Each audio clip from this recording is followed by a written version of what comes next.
My name is Tessa. My children are called Ryan and Evie. Ryan is 11 and Evie is 2.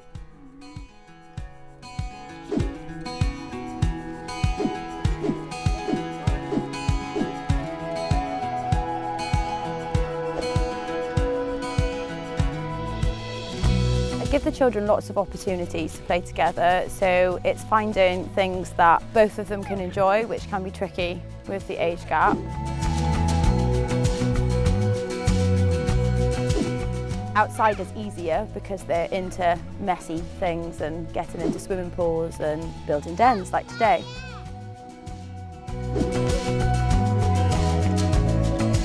Imaginative play is good as well, but I find when you're outside it's sort of endless and they sort of direct themselves.